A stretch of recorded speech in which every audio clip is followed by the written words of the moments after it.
Maraming salamat po sa Panginoon sapagkat muli po ay nakakapagpatuloy po tayo sa pag-aaral po ng mga salita ng Diyos. At bilang ating pong opening song, inanyayahan ko pong lahat na tayo po ay magsiawit sa page 114, 114. Di ko alam ang dahilan.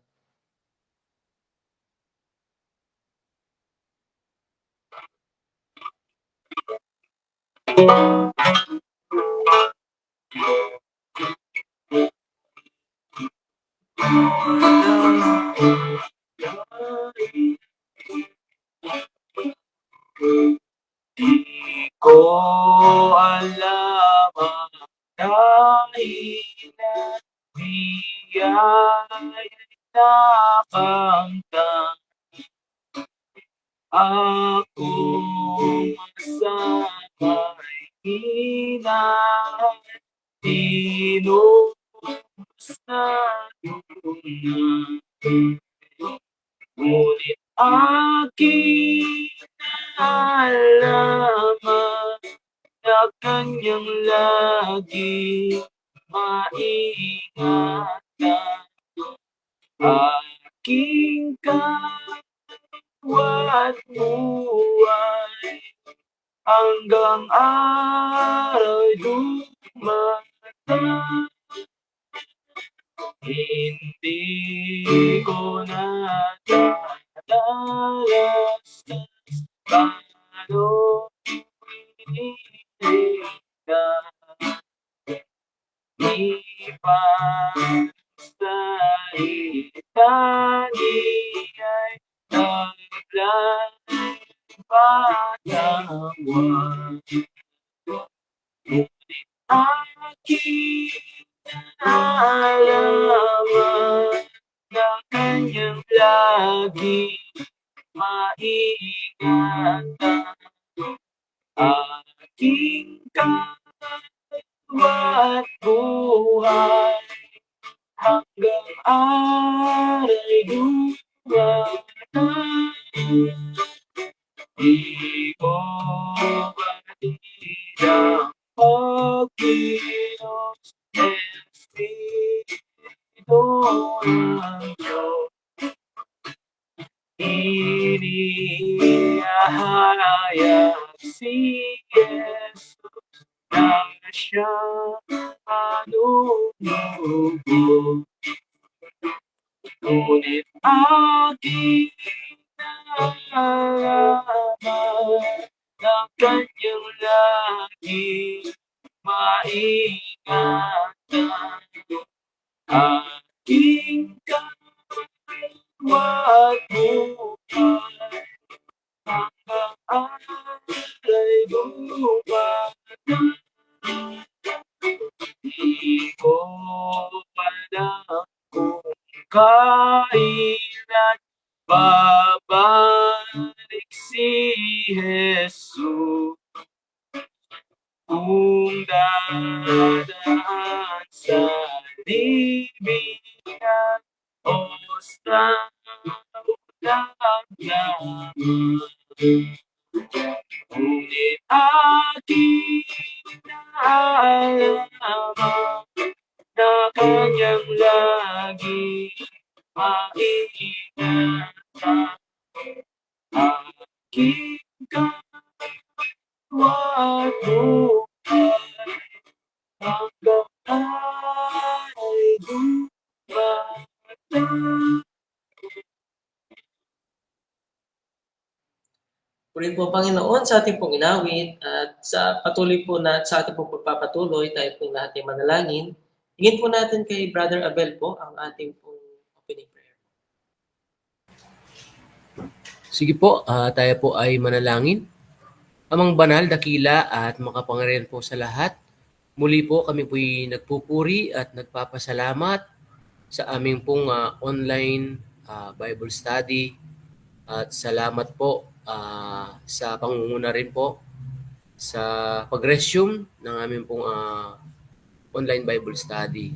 Panalangin po namin nawa ingatan at pangunahan po ang bawat isa po sa amin, lalo tigit sa pag-iingat din po sa aming pong pag-stay sa aming pong mga pansamantalang tirahan, patuloy na pangunahan din po sa aming pong pagbubulay, pag-aaral ng iyong mga salita. Ang dalangin po namin nawa ay alam namin na hindi po maikli ang iyong pong kamay upang ibigay ang kagalingan lalo tigit sa mga karamdaman na mayroon po ang aming pong mga kapatid. Hindi lingid sa inyo lalo tigit kay Brother Wilson na kasalukuyan ay mayroon po siyang karamdaman. Subalit, alam po namin na kahit ganon ay nandun pa rin po ang iyong pong pagpapala. Lalo tigit sa pangunguna rin po sa pag-aaral po namin, pagbubulay ng iyong mga salita. Nawa ay i-bless mo po ang mga oras pong ito, lalo tigit sa mga tahanan po ng aming pong mga kapatid. Nawa ay igawad po ninyo ang pagpapala sa aming pong buhay spiritual, lalo tigit sa aming pong pagkain sa inyong mga salita na aming pong pagsasaluhan sa gabi pong ito. Lalo na sa aming pong pag-aaral sa aklat po ng Epeso. Naway gabayan at pangunahan po at patuloy na bigyan ng katalinuhan ang bawat isa po sa amin. At ang sa gayon ay maging hamon, maging pagpapala, at maging kagalakan po sa aming pong mga puso. Patuloy na pangunahan din po, maging ang mga madadatnan po ng iyong pong mga salita sa pamamagitan ng aming online Bible study. Muli, kami po ay nagpapasalamat at nagpupuri sa gabi pong ito. Ibinabalik po namin ang mataas na pupuri at pasasalamat sa dakilang pangalan lamang po ng aming Panginoong Yesus. Amen. Maraming salamat po, Brother Abel, sa panalangin. At ngayon po mga kapatid, ay ihanda na po natin ang ating pong mga sarili, ang ating pong puso't isipan, ang ating pong mga Biblia at mga notes. Tayo po ay magpapatuloy sa pag-aaral po natin sa aklat po ng Epeso. Ibibigay ko na po sa ating pong tagapagturo, kay Brother Wilson Gutierrez.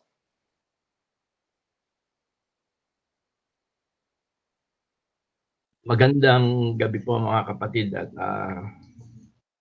tunay po na niloob po natin na tayo po ay makapagpatuloy sa ating aralin. Pahaba-haba na rin po yung araw na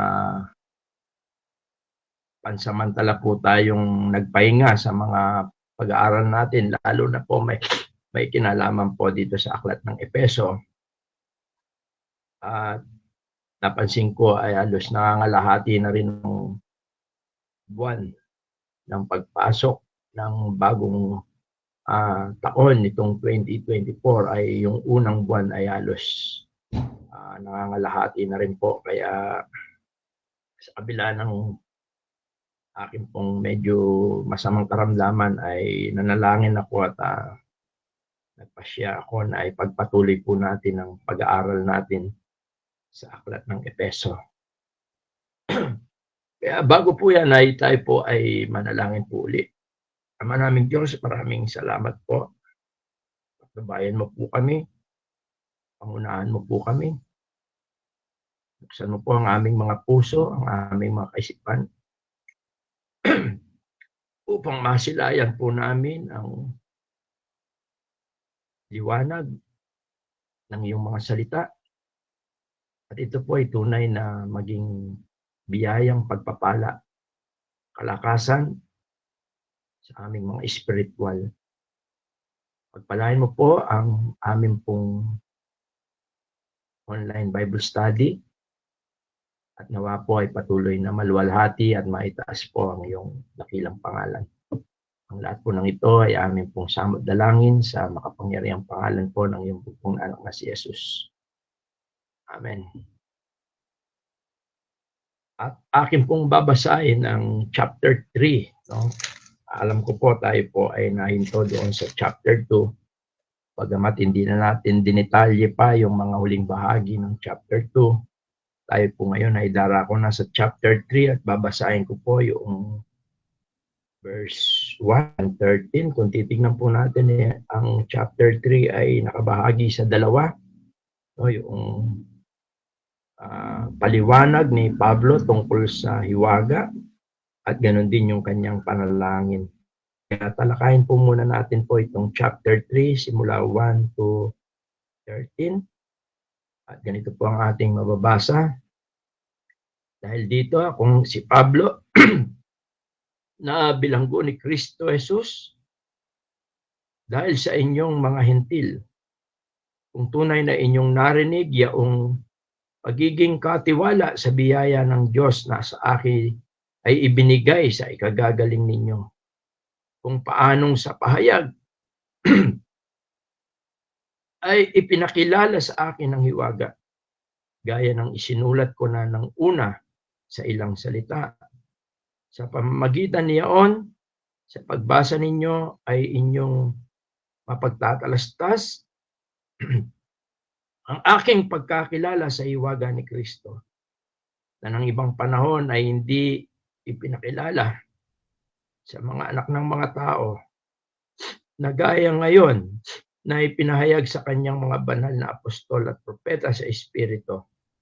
Ang mga hentil ay tagapagmana at mga kasangkap ng katawan at mga may bahagi sa pangako na kay Kristo Jesus sa pamagitan ng Ebanghelyo. Na dito'y ginawa akong ministro ayon sa kaloob ng biyaya, yaon ng Diyos sa akin, ay ibinigay ayon sa paggawa at kanyang kapangyarihan. Sa akin, ako ang kababaan sa lahat ng lalong mababa.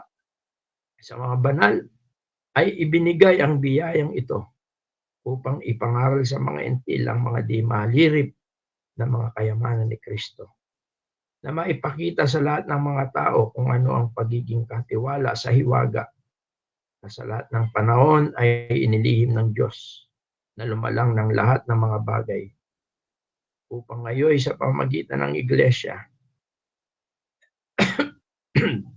ay maipakilala sa mga pamunuan at sa mga kapangyarihan sa sangkalangitan ang kapuspusan ng karunungan ng Diyos, ayon sa panukalang walang hanggan na ipinanukala kay Kristo Jesus na Panginoon natin. Na sa Kanya mayroon tayong lakas ng loob at pagpasok na may pag-asa sa pamagitan ng ating pananampalataya sa Kanya. Kaya nga ipinamamanik ko na huwag kayong manglupaypay sa mga kapigatihan ko dahil sa inyo, tapawang kapurihan ninyo. Palain po ng Diyos ang pagkabasa po ng kanyang mga salita.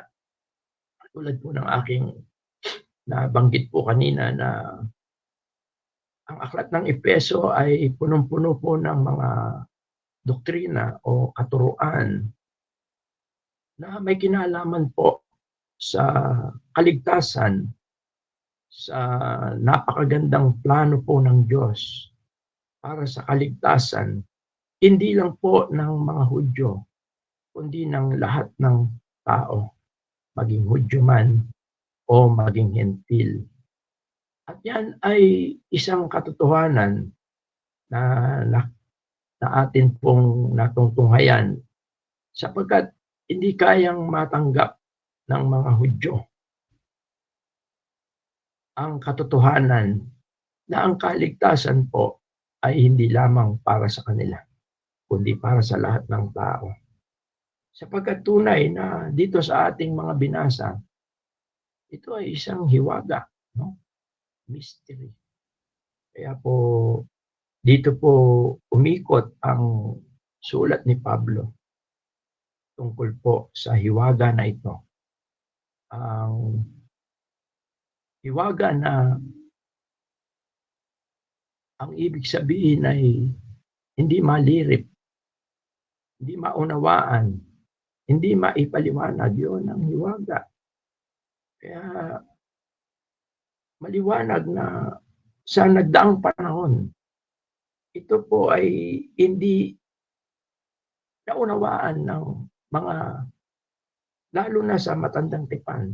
No? Kaya dito sa ating pag-aaral ay atin pong titignan po yung hiwagang ito. No?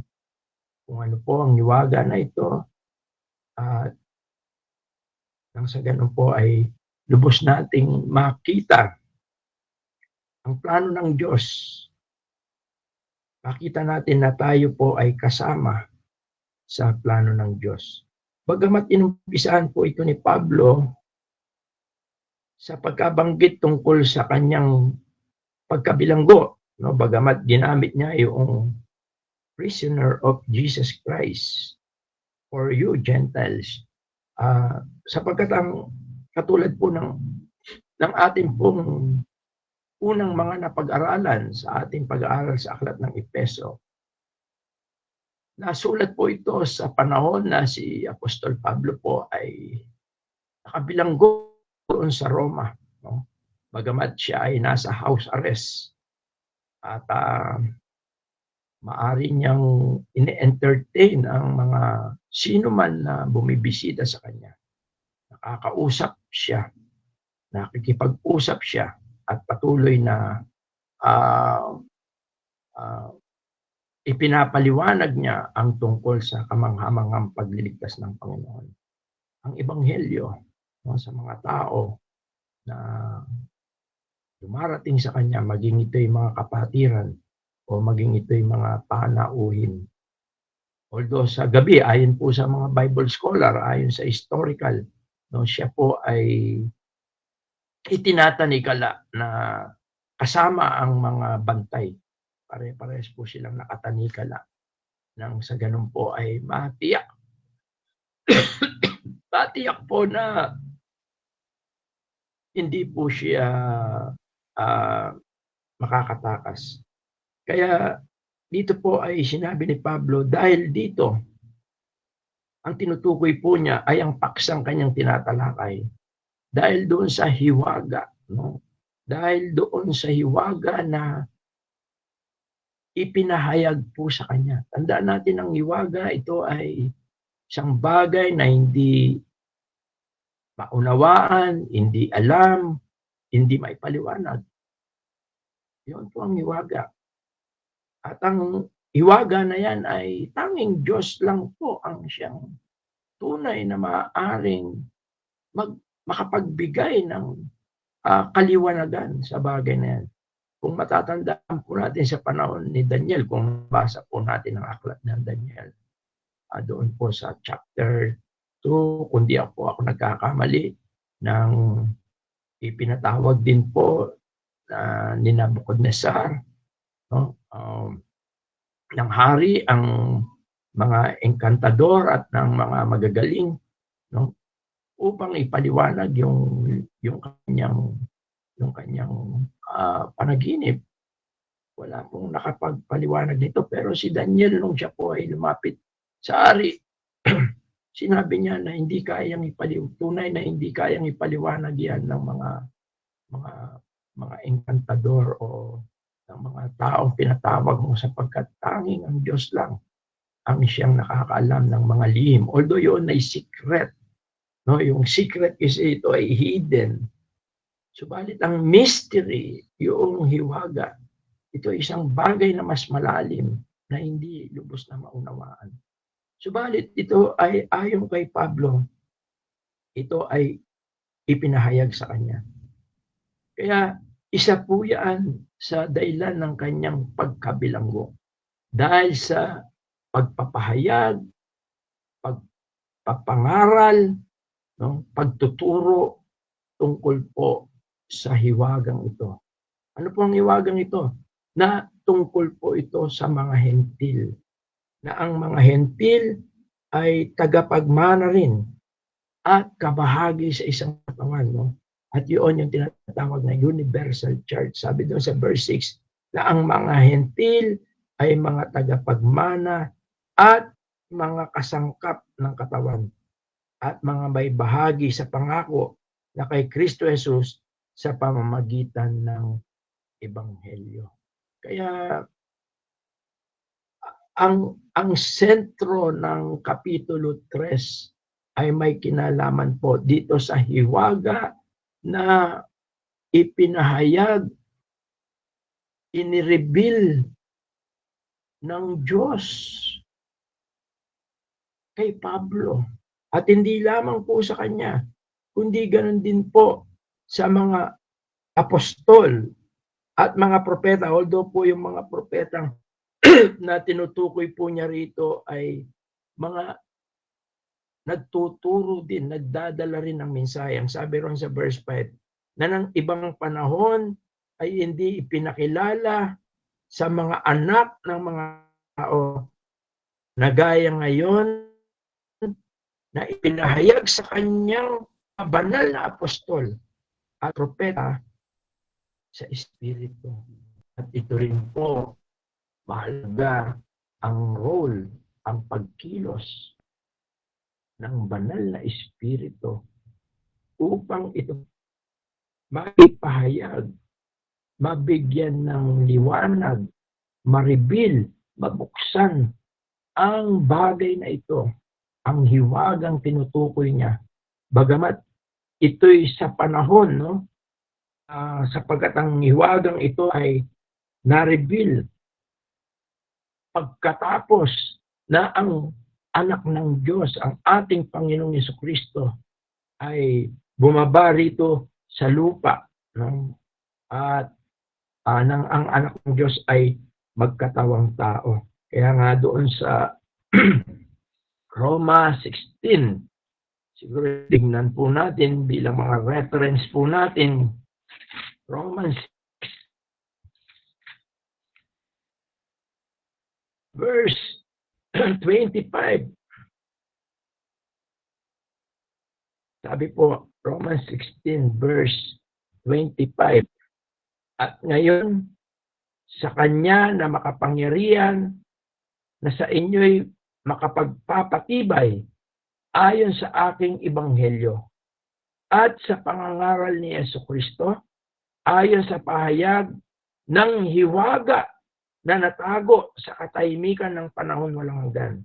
Datapwat, nahayag na ngayon, at sa pamagitan ng mga kasulatan ng mga propeta, ayon sa ipinag-utos ng Diyos na walang hanggan, ay ipinakilala sa lahat ng mga bansa upang magsitalima sa pananampalataya. Iisang Diyos na marunong sa pamagitan ni Jesucristo na sumakanya nawa ang kalwalatian, magpakailanman siya nawa. Kaya nga po, marami rin pong sa pangangaral ng ating Panginoon ay madalas sinasabi niya, mapalad kayo, sapagkat maraming mga propeta ang gustong makakita, gustong makarinig sa bagay na ito'y ipahayag sa inyo. At yung dispensation na yung panahon ng ating Panginoong Jesucristo ay bumaba mula sa langit, bumaba rito sa lupa. Doon nagsimula na maihayag ang hiwagang ito sa pamamagitan ng ating Panginoong Jesucristo at sa pamamagitan ng Espiritu Santo. Kaya napaka lawak, napaka tibay ng katotohanan ito. Ito ay hindi mula kay Pablo. Ito ay hiwaga na nakalihim na matagal. Ito'y nagkaroon ng liwanag. At yan ay tungkol pa rin sa kaligtasan. Kaya doon sa 1 Corinthians din po, chapter 2, binanggit din ni Apostol Pablo po dito sa kanyang sulat, simula dito sa verse 7 hanggang 10. Ang sabi po niya, kundi sinasalita namin ang karunungan ng Diyos. Kundi sinasalita namin ang karunungan ng Diyos sa hiwaga. Yaong karunungan na itinalaga ng Diyos bago nilalang ang mga sanlibutan sa ikaluluwalhati natin. Na hindi napakilala ng sino mang pinuno sa sanlibutan ito, sapagkat kung nakilala sana nila ay di ipinako sa krus ang Panginoon ng kalwalatian. Datapwat gaya ng nasusulat, ang mga bagay na hindi nakita ng mata at ninarinig ng tainga, ni hindi pumasok sa puso ng tao, anumang bagay na inihanda ng Diyos sa kanila na nagsisiibig sa Kanya.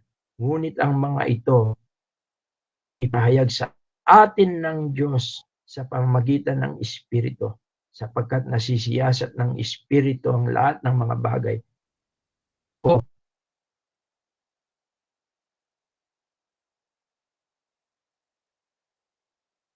ang lalim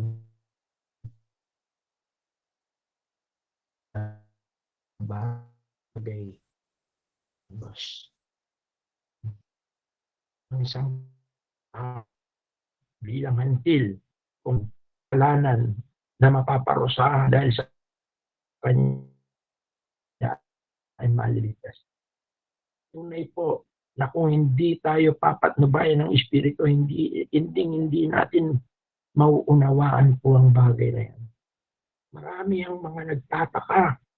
Marami. Yan ang karanasan po natin sa mga paghayo natin, sa pangangaral din po natin ng magandang balita. Napakalaki pong katanungan na hindi nila lubos makomprehend sa kanilang kaisipan, sa kanilang puso, na kung paano tatanggapin mo lang si Jesus. Mananampalataya ka lang kay Jesus, ikaw ay maliligtas. Ang hiwaga ng biyayang kaligtasan ay napakahirap unawain. Kahit na pa po ang isang mayroong mataas na antas ng karunungan, hindi niya po lubos maunawaan yan. Kung hindi po siya papatnubayan ng Espiritu Santo. Kaya ang hiwaga po na ito, yan ang hindi malubos maisip ng mga Hudyo. At yan, kaya hinahabol nila si Apostol Pablo. Ilang beses siya po ay ibinibilanggo dahil sa pangangaral ng Ebanghelyo.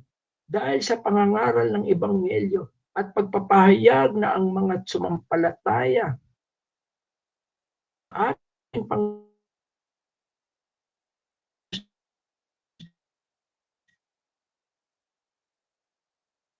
Hudyo o Grego o Gentilo ay iisa. Magkasama sa isang katawan. Ito yung Universal Church. Hindi lubos. Kaya po, nabibilanggo si Pablo. Kaya nga sabi niya, dahil dito, akong si Pablo, nabilanggo ni Kristo Jesus dahil sa inyo, mga Hentilo. Sapagkat hindi makilan si Pablo. Sapagkat alam niya na ang katotohanan ito, ang hiwagang ito, ay naging maliwanag sa kanya. Sapagkat ito'y pinahayag ng Diyos sa kanya sa patnubay ng Espiritu Santo. Kaya sinabi niya yung prisoners of Jesus Christ. Prisoners of Jesus Christ. Na ang tinutukoy po niya rito, ang kanyang pagkakabilanggo, ang mga nangyari sa kanyang pagkakabilanggo, hindi niya itinuturing itong masamang mga pangyayari sa buhay niya. Kundi kinikilala niya yung Christ is a sovereign God. Na ang Panginoong Yesus, nasa kanya ang lahat ng kontrol. At ang mga bagay na ito'y intulot niya na mangyari upang ang hiwagang ito ay mapahayag hanggang sa kasulusulukan. Hindi lang ng Jerusalem, maging doon sa Roma, na kung saan ay naroon ang empire. Kaya, nang sabihin ni Pablo na prisoners of Jesus Christ, hindi siya nalulungkot dahil nangyayari sa kanya ang bagay na yon. Hindi siya nadi-discourage. Actually, kung titingnan natin dito, sa chapter 3, ini-encourage niya yung mga taga-Epeso. Kaya doon sa verse 13, sabi niya, kaya nga ipinamamanig ko, huwag kayong manlupaypay sa mga kapigatian ko dahil sa inyo. na pawang kapurihan ninyo. Kaya hindi mo talaga mabibilanggo ang ebanghelyo. Kaya nga sabi din doon sa 2 Timothy chapter 2 verse 9, no, bagamat siya ay natatanikalaan, sabi ron sa 2 Timothy chapter 2 verse 9, sabi niya na siyang pinagtitiisan ko ng kahirapan sa mga tanikala na tulad sa tampalasan, ngunit ang salita ng Diyos ay hindi natatanikalaan.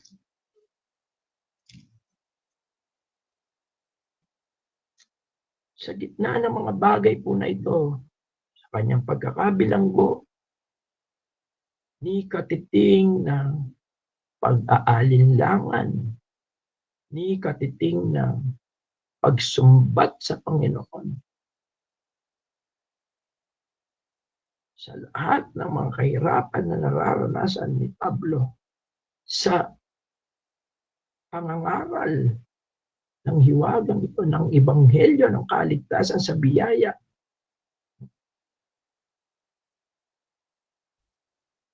hindi po siya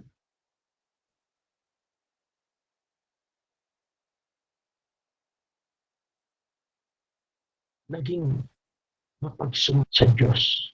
Bagkus, ito'y itinuturing niya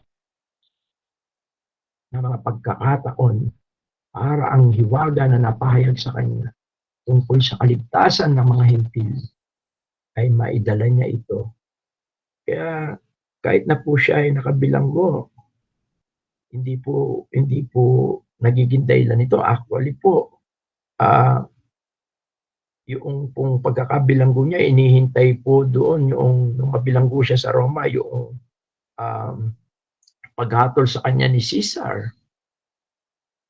Pero habang naroon siya, marami pong mga naligtas sa household of Caesar. Philippians 4:22.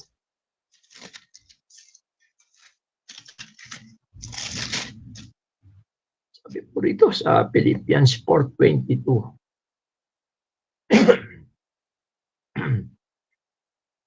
All saints salute you, chiefly they that are of Caesar's household. Pinabati kayo ng lahat ng mga banal, lalong-lalo na ng mga kasangbahay ni Caesar.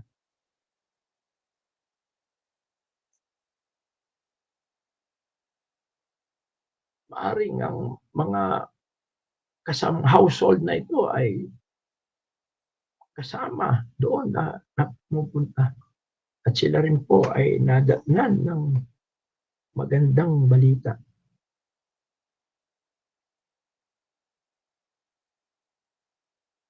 Kaya nga, Paul, sabi niya, "Hi, Paul, for this cause," sabi niya, dahil dito, dahil sa iwagang ito, may pinahayag ng Diyos sa akin tungkol sa kaligtasan, tungkol sa plano ng Diyos na nakasentro kay Kristo sa kanyang kamatayan, sa kanyang muling pagkabuhay, ang ebanghelyo, ang magandang balita, ang good news.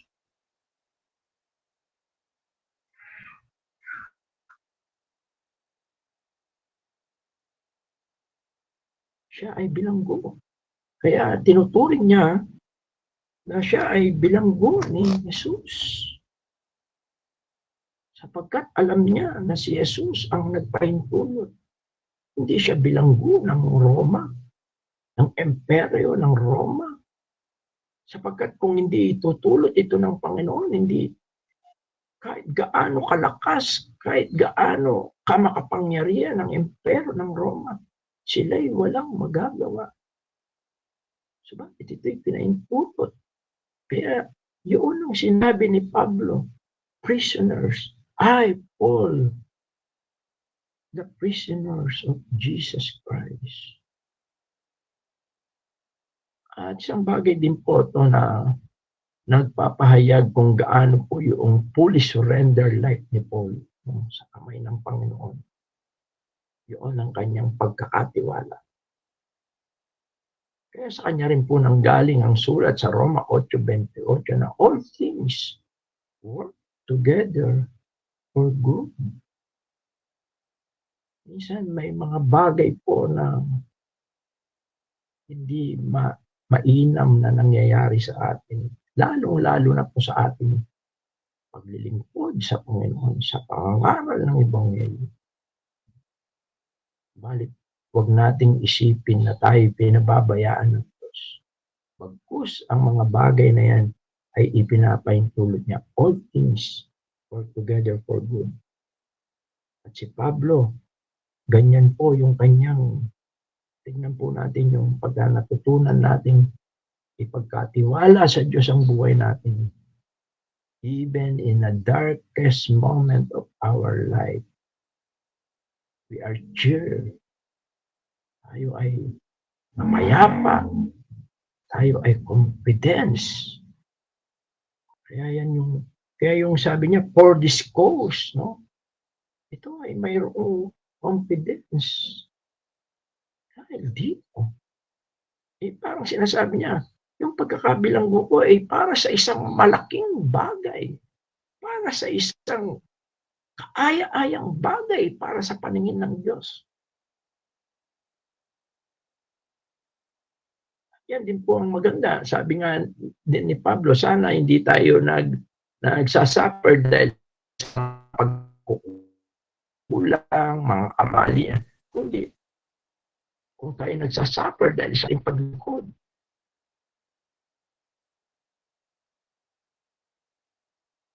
Ito ay nakakaluwalhati, nakakalugod sa ating Panginoon. Kaya sabi niya, dahil dito, sabi niya dun sa verse 2, kung tunay na inyong narinig, yaong pagiging katiwala sa biyaya ng Diyos sa akin, binigay sa ikagaling ninyo. Ang tinutukoy niya rito, hindi lang po yung mga taga-Efeso, yung ikagaling ninyo, yung mga hentil. If you have heard of the dispensation, although sa English ginamit yung dispensation. Kasi yung dispensation, alam natin yan kung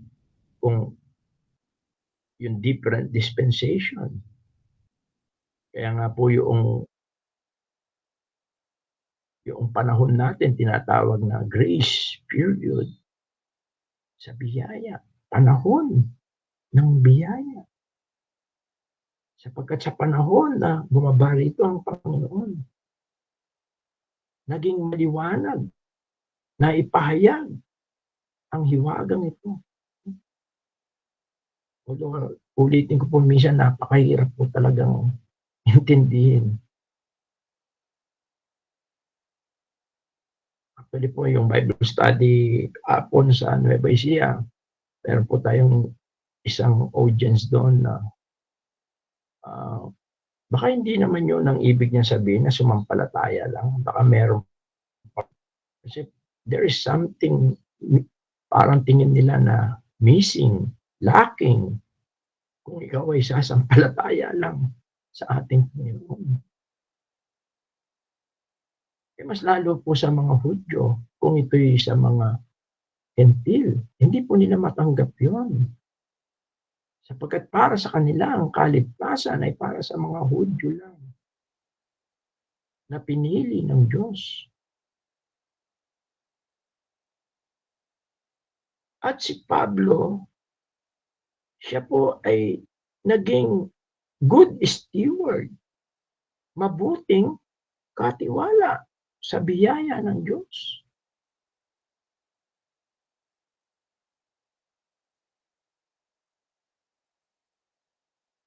Kaya po ako napansin ko rin po sa mga kapatiran po natin na maliwanag po sa kanila ang biyaya ng Diyos ay hindi mo na po sila maililigaw sa anumang mga katuruan. Sapagkat ang biyayang ito ng Diyos ng kaligtasan ay pag ito'y naging maliwanag sa puso't isip ng isang makasalanan, ang kanyang kaligtasan ay tila parang itong gloria para sa kanya. Para itong kayamanan na Katulad ng inalimbawa sa mga ebanghelyo na pag nasumpungan mo ang isang lupa na mayroong kayamanan, ipagbibili mo ang lahat para makamtan mo yon. Ibig sabihin, hindi mo ipagpapalit. Ganun na lang ang pagpapahalaga.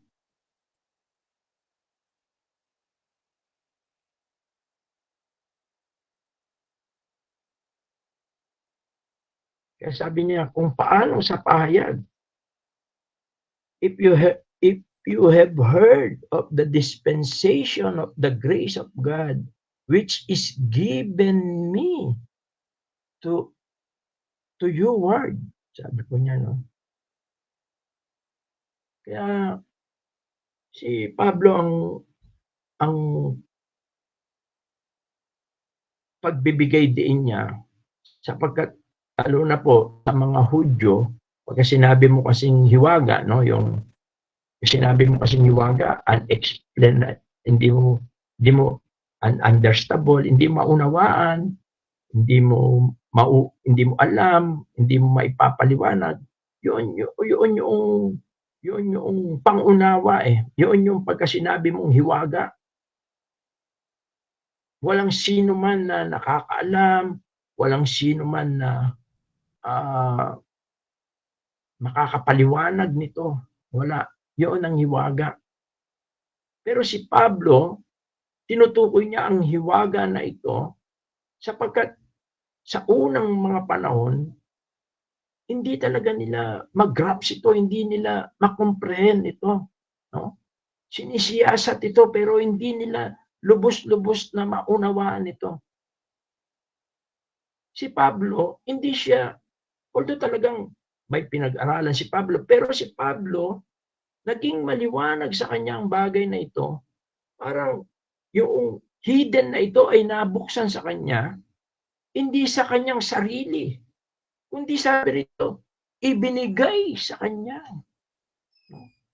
Entrust sa kanya. Kaya nakikita ko rin po ito sa bawat isa po sa atin na tunay na naliwanagan sa biyayang kaligtasan po na ito. Tulad kay Pablo, para rin pong ipinagkatiwala rin po sa atin. Kaya lang, tayo po ba ay mabuting katiwala? Kaya nga sabi niya, kung paano sa pahayag ay ipinakilala sa akin. Ibinigay sa kanya, yan po yung mga, tingnan po niyo yung mga sinasabi ni Pablo, yung talagang nagmula ito sa Diyos. Ang planong kaligtasan na ito ay mula sa Diyos. Plano ng Diyos. Kaya doon sa Efeso 1, bago palikain ang mundo nito. Ito ibinigay lang ng Diyos sa kanya. Pinagkatiwala lang ng Diyos sa kanya. Dito sa verse, ginamit niya, kung paanong sa pahayag ay ipinakilala sa akin ang hiwaga. Nansinin natin, no? Sabi niya, how that by revelation he made known unto me the mystery, as I wrote afore in few words. Although dito sa Tagalog, sabi niya, kung paano sa ipinakilala sa akin. Di ba? Parang person po yon. Ipinakilala. Hindi niya sinabing ipinaalam sa akin. Sapagkat ang tinutukoy dito ay ang katotohanan tungkol po sa ating Panginoong Yesus. At ang katotohanan na ang ating Panginoong Yesus, ang anak ng Diyos, mula sa langit, siya ay nagkatawang tao, bumaba rito sa lupa, naghirap at napako doon sa krus, inilibing at muling nabuhay, hindi para sa mga Hudyo lang, kundi para sa lahat ng tao. Actually, sa Old Testament, may mga hint na po eh. May mga kumbaga pagbibigay na ng katulad yung tinawag si Abraham. pagpapalain ang lahat ng bansa sa iyo. Hindi lang mga lahat ng bansa. Kumbaga may hint na tungkol po sa bagay na ito. Kaya lang sa matandang tipan talagang hiwaga po yun. Sapagkat ang ating Panginoon, siya ay namatay, siya ay darating, siya ay mamamatay at muling mabubuhay. Siya yung kaligtasan at ang kaligtasan ito ay pagsasama-samahin niya sila sa kanyang katawan, isang katawan. Yun yung universal church. Kaya yun yung rapture din po niya.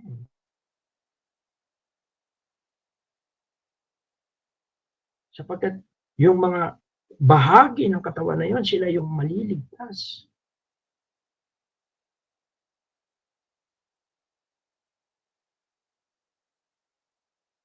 At yun po ay ibinigay ng Diyos kay Pablo, ang mensahe, ang katotohanan, at ito ipinahayag sa kanya ng Diyos. Kaya nga po, sabi niya, gaya ng isinulat ko na nung una sa ilang salita. Kaya meron na po siyang kumbaga, mga sinulat na. Tulad halimbawa, doon sa Colossus, chapter 1, verse 26 po, hanggang 27, sabi po ron, maging ang iwaga na inilihim sa lahat ng panahon at lahi, datapwat ngayon ipinahayag sa kanyang mga banal, na sa kanila'y minagaling ng Diyos na ipakilala kung ano ang mga kayamanan ng kalwalatian ng hiwagang ito sa gitna ng mga hintil, na ito'y si Kristo na nasa inyo, na pag-asa ninyo sa kalwalatian, na siya naming iniahayag, na pinaaalalahanan ng bawat tao at tinuturuan ng bawat tao sa buong karunungan upang maiharap naming sakdal kay Kristo ang bawat tao, na dahil dito'y nagpapagal din naman ako, na nagpipilit ayon sa kanyang paggawa, na siyang sa akin ay gumagawa na may kapangyarihan. Actually po, yun, totoo po yun. Pagka tayo nakikibahagi sa bagay na ito, yung pagpapahayag ng hiwagang ito tungkol kay Kristo, tungkol sa kanyang iglesia, ang Diyos po ang siyang gumagawa noon. Hindi po tayo. Ang Diyos po ang siyang gagawa. Kaya pagka kinukuha mo yung paggawang ito sa iyong sariling karunungan, sa iyong sariling kalakasan, kuminsan hindi po nagtatagumpay ito. Hanggat hindi ang Diyos ang gagawa sa bagay nito.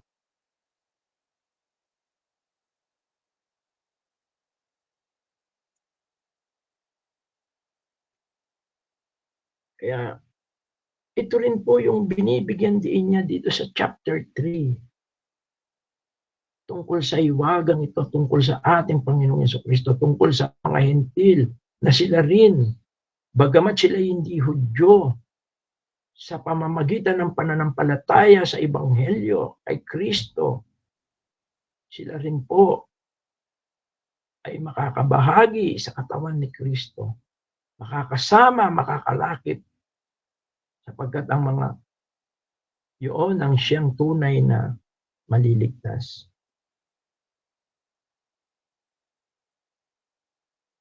Kaya mapalad po. No? Dito sa verse 5, itinuturing na mapalad ang dispensasyong yun, yung panahong ito. No? Yung tinatawag na grace period.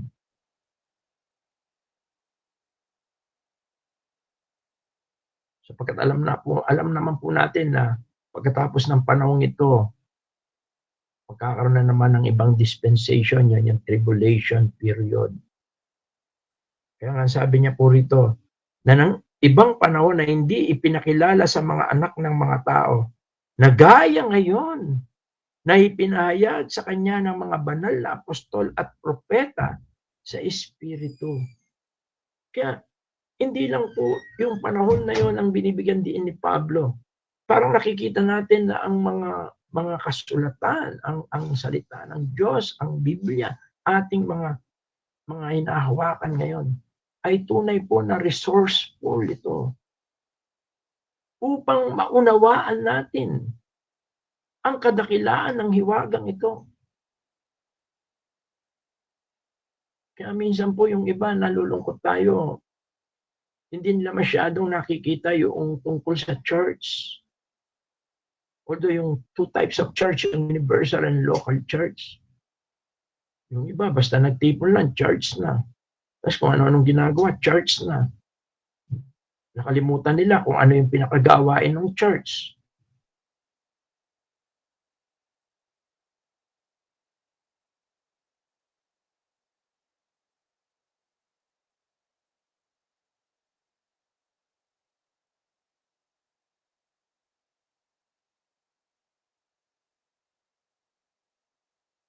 Tayo yung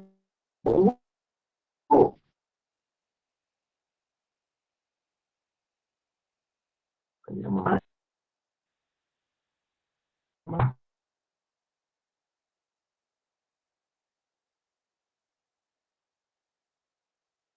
at doon siya yung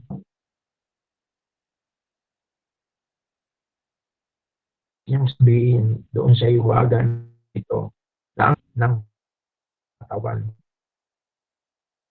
At mga may bahagi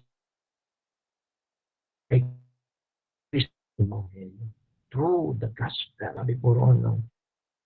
The Gentiles should be fellow. Yung salitang fellow heirs.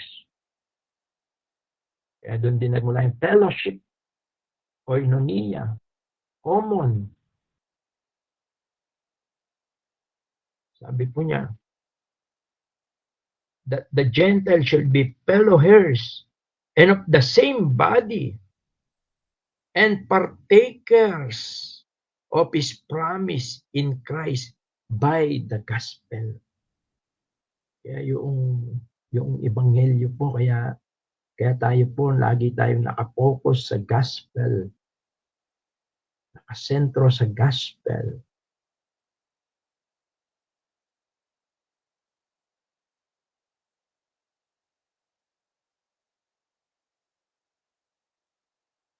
Sapagkat sa pamagitan ng ebanghelyo,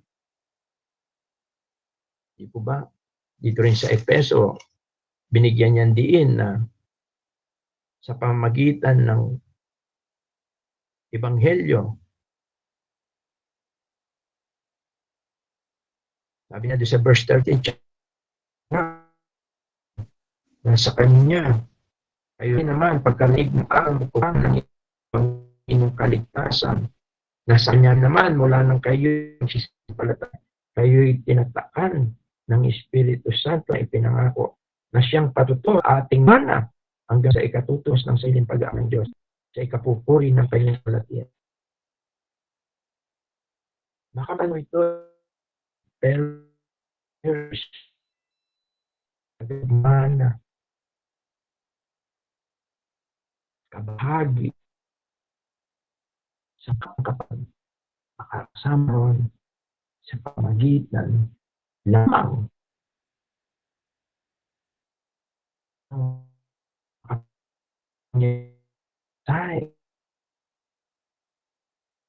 ay namatay dahil sa ating mga kasalanan at siya'y muling buhay upang kamtan natin ang buhay na walang hanggan.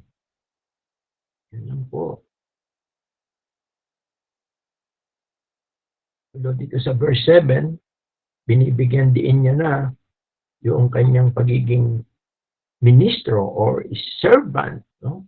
Sabi niya, na dito'y ginawa akong ministro ayon sa kaloob ng biyayang yaon ng Diyos na sa aking ibinigay ayon sa paggawa ng kanyang kapangyarihan. Kaya biyaya pa rin po yung paglilingkod, yung pangangaral ng Ebanghelyo. Yung pakikibahagi sa gawain ito'y biyaya rin na tinuturing ni Pablo. At siya isang ministro. I was made a minister. Ibig sabihin ng minister, servant. Tagapaglingkod.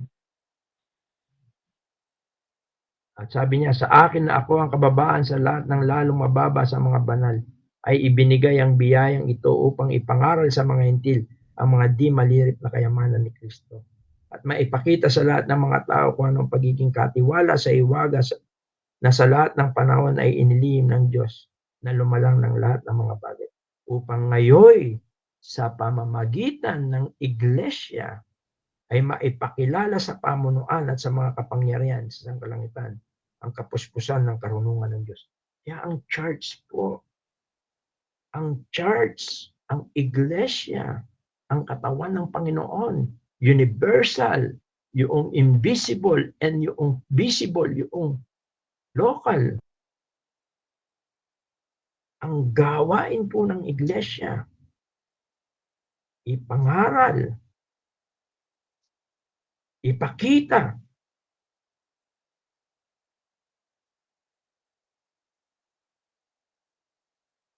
ang kapangyarihan ng Diyos sa pamamagitan ng Ebanghelyo.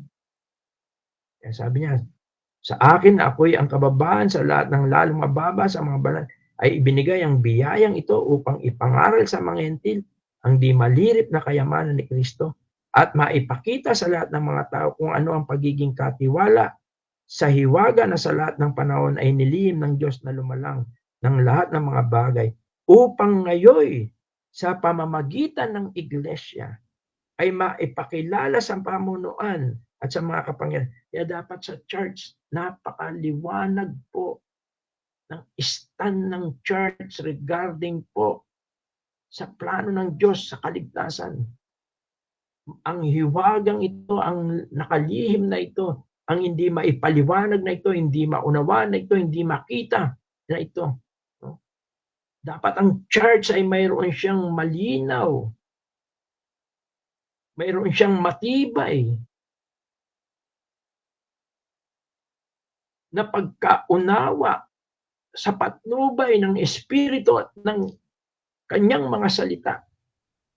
Sapagkat ang iglesia sa panahon natin, sa panahon ng biyaya,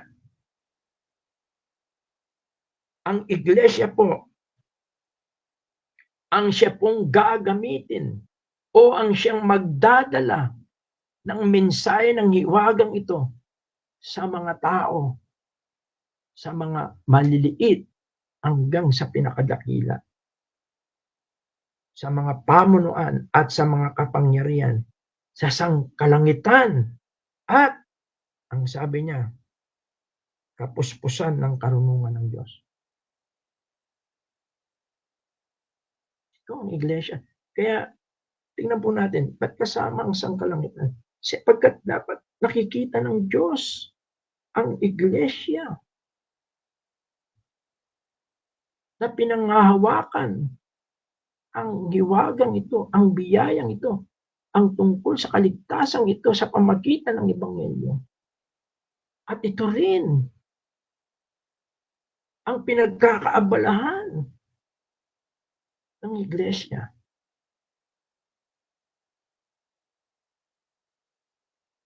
Pagka yan ay nakikita ng Diyos.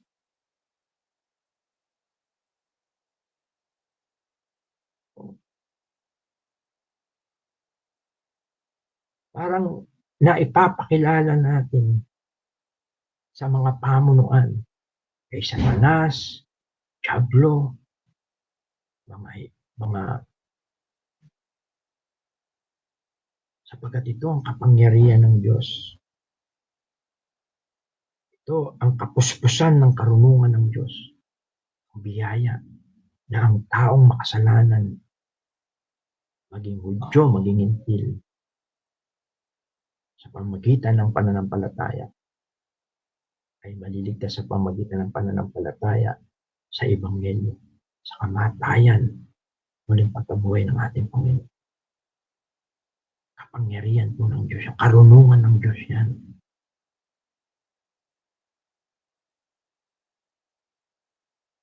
Kaya sabi niya, verse 11, ayon sa panukalang walang hanggan na ipinanukala kay Kristo Jesus na Panginoon natin. Kumbaga, eternity to eternity. Nakasentro po yan sa ating Panginoon Yesu Kristo. Sabi sa verse 12, na sa Kanya'y mayroon tayong lakas ng loob at pagpasok na may pag-asa sa pamamagitan ng ating pananampalataya sa Kanya. Sabi, according to the eternal purpose which He purposed in Christ Jesus our Lord. Eternal purpose, eternity to eternity, in whom we have boldness and access with confidence by the faith of Him. Pananampalataya lang po talaga. No? Kaya nga, tayo ay sabi niya, may lakas ng loob, confidence, assurance, confidence, tiwala, assurance. Ano man ang mangyari. Dahil doon sa hiwaga, sa Ebanghelyo, kay Kristo, sa kanyang walang hanggang kayamanan, tayo inilakip sa isang katawan, ang kanyang katawan, ang iglesia, na siya ngayong nagpapakilala sa lahat ng pamunuan, sa sangkalangitan o dito sa sanlibutan. Meron tayong assurance.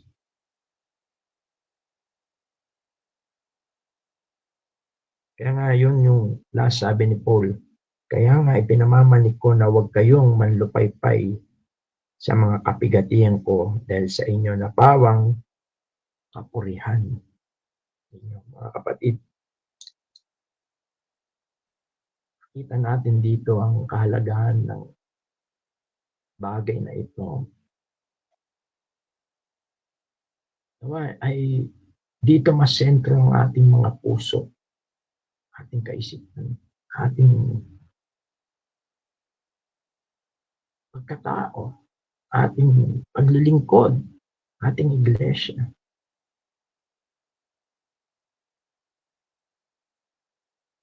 Ito ang hiwaga. Ito ay mapalad tayo sa panahon natin. Naging maliwanag po sa atin ang bagay na ito. Ito'y biyaya. Ito'y kapangyarihan ng Espiritu. Naway, wag itong takpan. Wag itong pigilan ng ating laman. Pagkus bilang isang iglesia, magkaroon tayo ng tunay na malasakit, pagmamahal sa katotohanan ito, sa hiwagang ito na sa mga panahon ito'y inihayag ng Diyos. Una sa mga kay Pablo, sa mga apostol at sa mga propeta niya. At ngayon sa atin.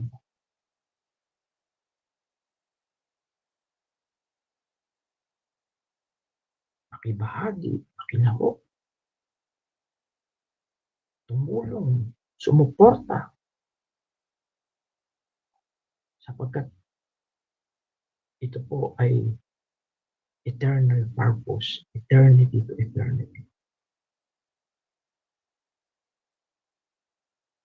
Nawa po ay tingnan natin ang ating sarili bilang isang tunay na ba na maliwanag na ba sa atin ang biyayang ito, ang hiwagang ito,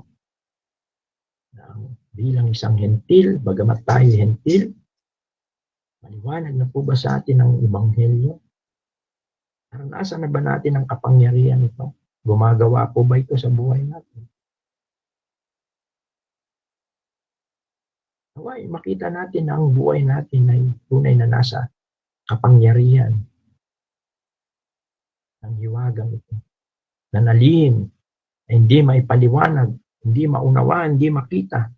Subalit ngayon ay maliwanag na nakikita natin. Sana'y huwag magdilim ito. Sana huwag matakpan ng kaliwanagan ng hiwagang ito.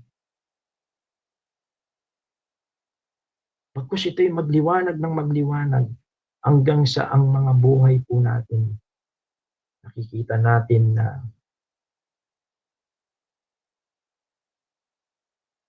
nakikibahagi, nagiging bilanggo, nagiging katiwala, nagiging alipin, nagiging tagapaglingkod para po sa magandang balita ng kaligtasan na ipinlano ng Diyos noong una pa man. Ay, ito manalangin.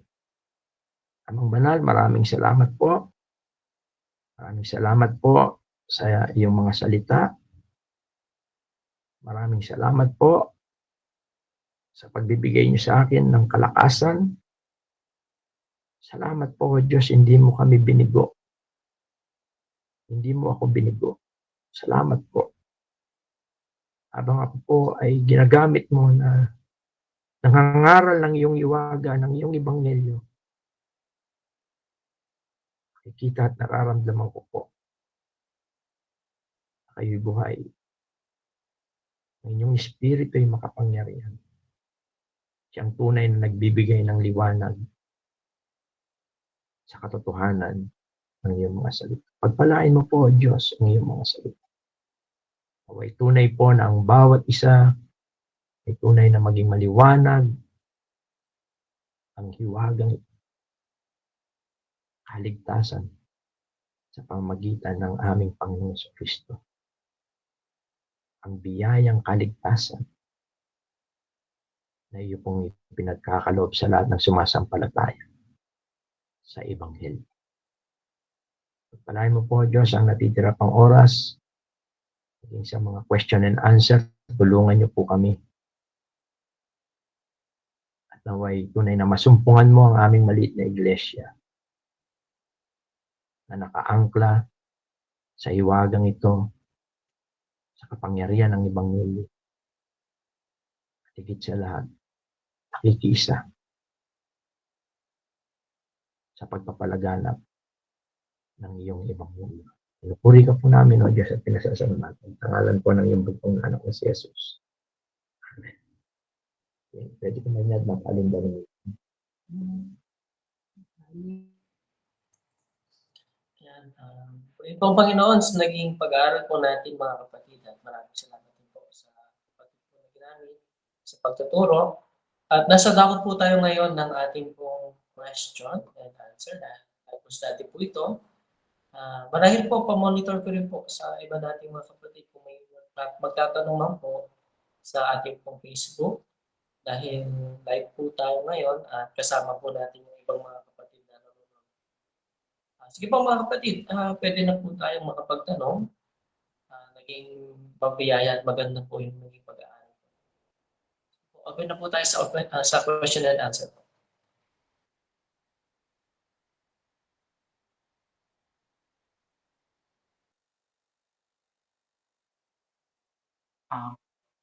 Question po, Brother Anthony.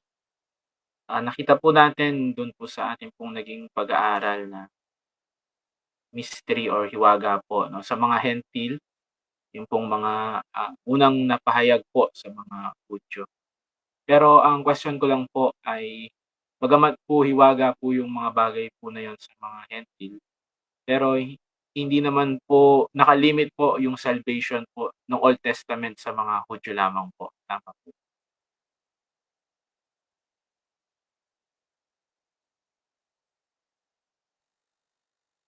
Actually, Brother John, ang naging mystery ito, hindi lang sa mga Gentiles, even sa mga Jewish, no? Hindi ito na-reveal o hindi, yun nga yung sinasabi ng Panginoon, gusto nilang marinig. Sabihin, gusto nilang maunawaan, hindi nila lubos maunawaan, hindi nila makita, hindi nila maipaliwanag. Hindi lang mga Gentiles yan, Brother John, kundi even yung mga Jewish, no? Hindi nila lubos maisip na yung tungkol sa iglesia, sa church, no? Na ang Hudyo at Entil ay magkakaisa. At katulad nung doon sa chapter 2 na sabi roon na doon sa chapter 2 verse 15 na inalis ang pagkakaalit sa pamamagitan ng kanyang laman kahit kautusan na may mga batas at ang palatuntunan upang sa dalawa ay lalangin sa kanyang sarili ang isang taong bago. Sa ganito'y ginagawa ang kapayapaan. At upang pagkakasunduin silang dalawa sa isang katawan sa Diyos sa pamagitan ng krus na sa kanya'y pinatay ang pagkakaalit. At siya naparito at ipinangaral ang kapayapaan sa inyong nalalayo at ang kapayapaan sa nangalalapit. Kaya ito yung actually kaya nga dito sa pinag-aaralan natin doon sa verse 5, no? Hindi ito ini-reveal. Kaya yung church wala sa Old Testament eh. Ang church ay sa grace period. Ito, yung church age, tinatawag na grace age. Ito yon, Brother John. Hindi lang sa mga, although yung Old Testament, kaya nga pag rapture, ay ang ira-rapture lang talaga yung church. No? Although sila'y masisave through faith, no? Nakikita nila yon, alam nila yon, pero hindi nila lubos maisip ito. Ito yung hiwaga. Ang hiwagang ito ay ang church, ang iglesia. Hindi nila lubos paano 'yon, no? Hindi nila maunawaan 'yon. Na ang Hudyo at ang Entil ay same lang, same position, same level lang sila. Although sila ay ang tingin nila sila ay mas higit, nakakahigit, kaya hindi nila makita yon. Ayun ang hiwaga. Ang hiwagang ito at ang iglesyang ito, no? Ang church, ang kaligtasan, ito ay sa pamamagitan ng ebanghelyo. Kaya dito sa ating pinag-aaralan, malalakip ka. Yung ginamit yung fellow heirs, no? That the Gentiles, verse 6, chapter 3, that the Gentiles should be fellow heirs of the same body and partaker of His promise in Christ by the gospel. Dito sa panggitan ng ebanghelyo. Fellow heirs. Parang pagka sinabi mong fellow, magkaisa kayo. No? Jewish and Gentiles, magkaisa lang. Fellow sila, fellow.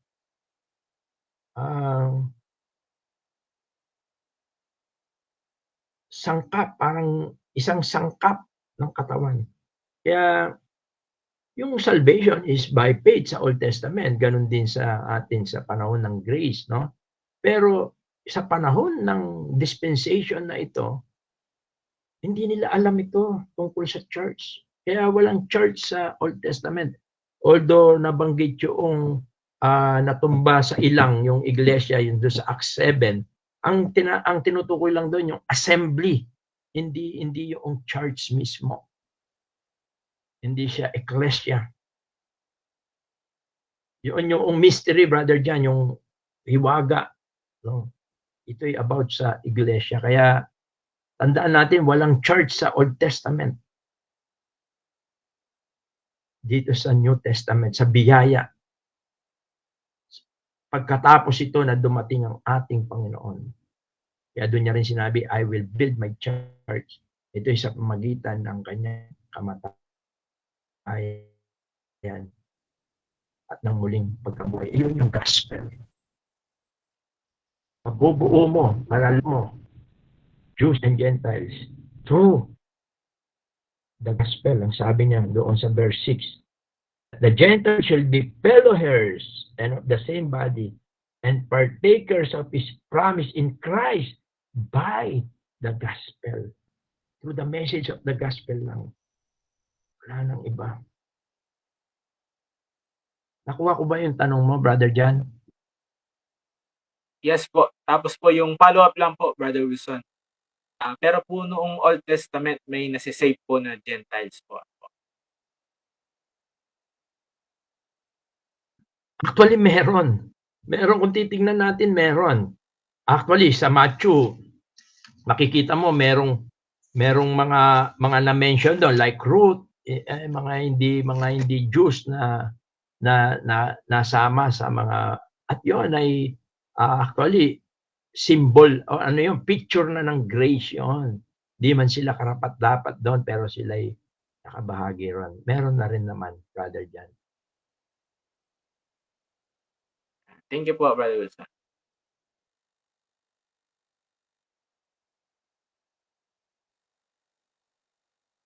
Maraming salamat po sa tanong. At sige pa mga kapatid, ay open po tayo kung meron po tayong question. Mag-open lang po tayo ng ating mic po at pwede po tayo makapagtanong.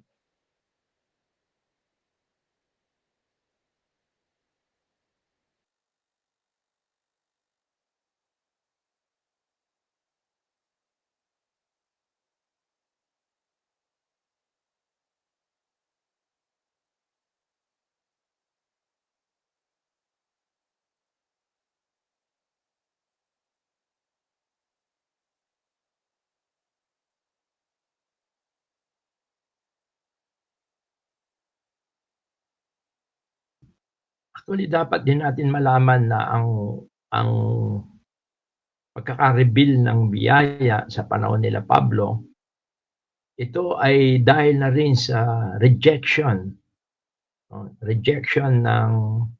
ng mga Jews, no? Kaya hangga't hindi nangyari yung dispensation na yun, yung panahon na yun, no?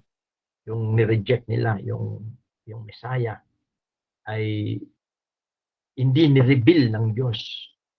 Kaya ang tanong, bakit kay Pablo na sa panahon ni Pablo na reveal, no? Hindi lang kay Pablo, sa lahat ng mga apostol, Paul, Peter, no, ng mga apostles, sa mga nagdadala ng mensahe nung panahon na yun, yung mga prophet, hindi na ito yung mga prophet like for example sa Old Testament, sila yung mga nangangaral na lang din, no? Ano tang pinangangaral nila rin ay ang biyaya. Yung biyaya ng kaligtasan, yung hiwaga ng kaligtasan, no? Na kay Kristo Jesus. At yung iglesia, yung about sa church. Kaya nga hindi ba tayo pagka may mga nasi-save, gusto natin ay mag-church planting.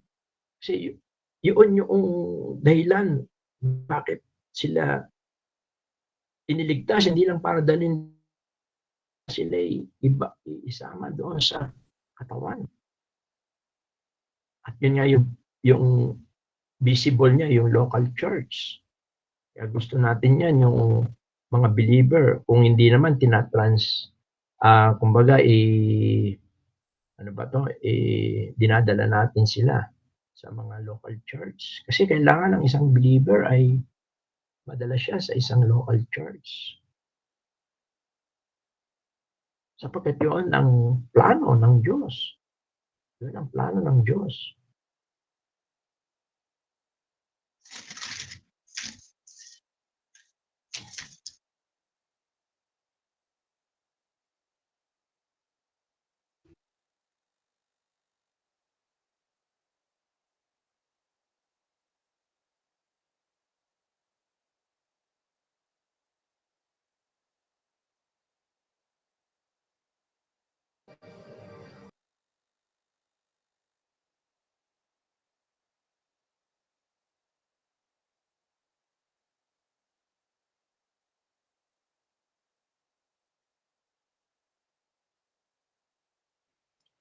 Sige po mga kapatid, baka meron po tayong question. Last call po, baka meron po question po. Pwede ko rin po pasilip po sandali, baka may question po sa Facebook na po.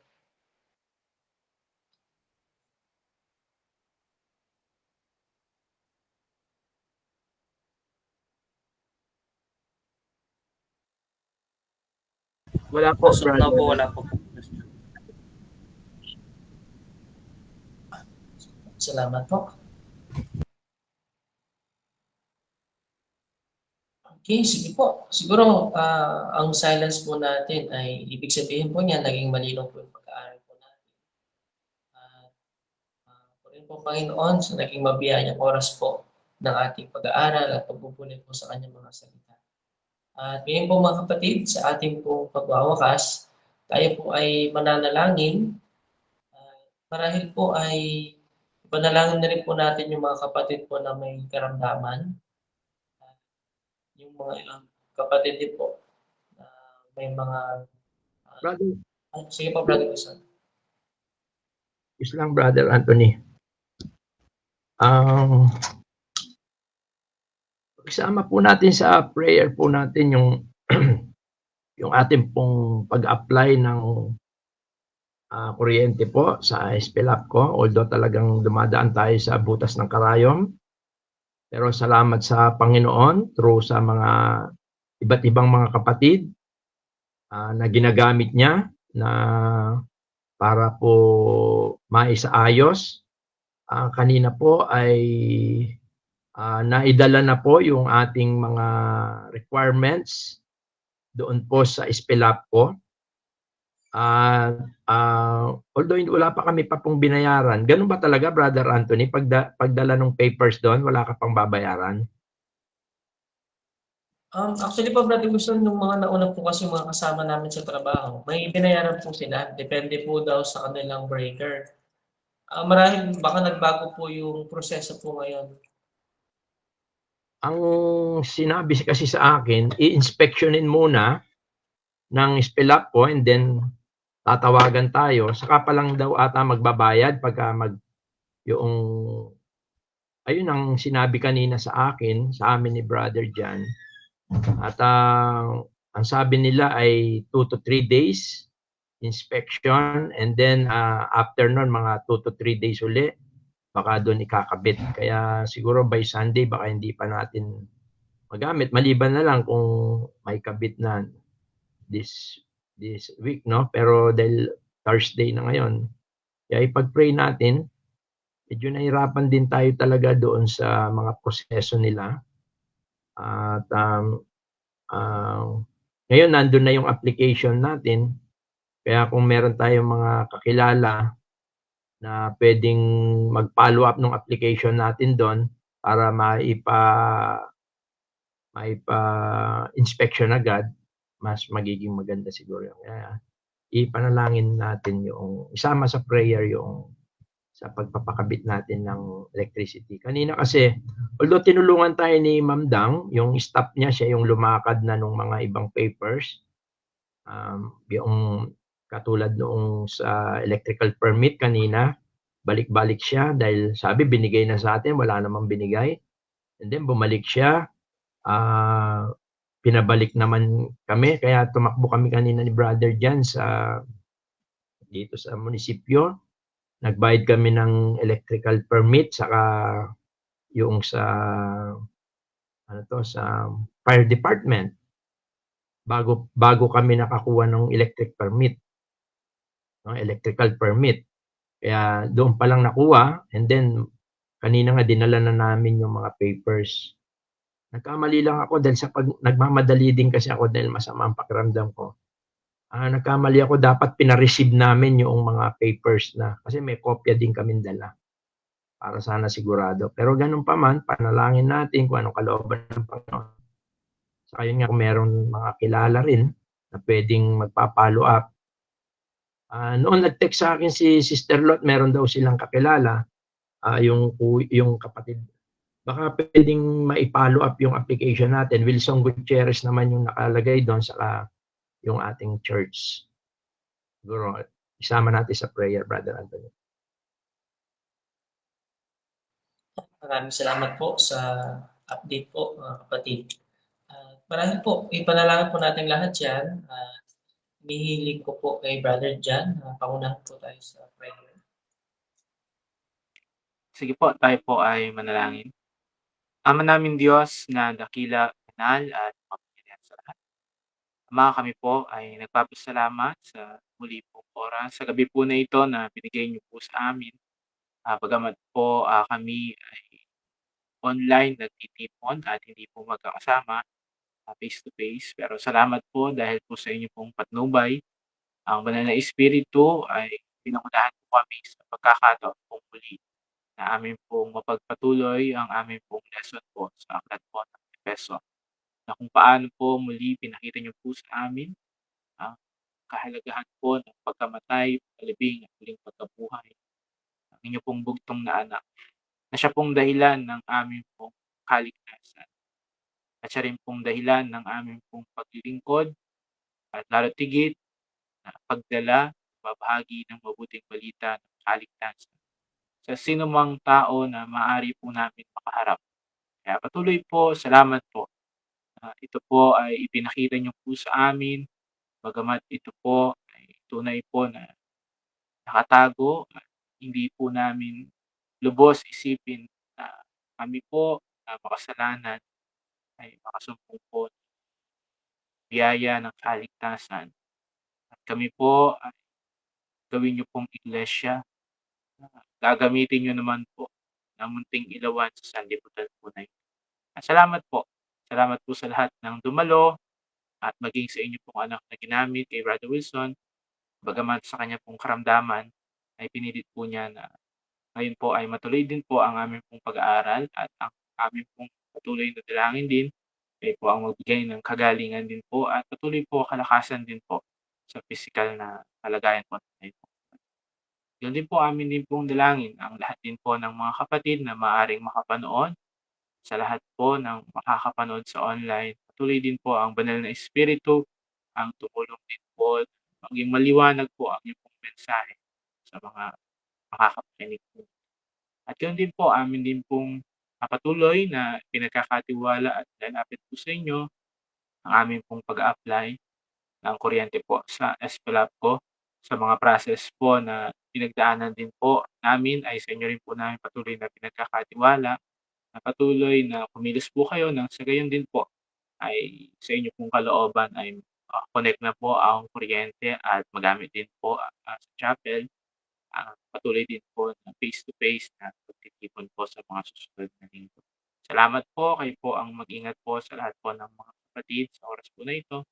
At ito pong lahat ay amin pong itinalangin at inihiling sa tanging pangalan lang po ng ipong bugtong na anak, si Kristo Jesus. Amen. Thank you po. God bless.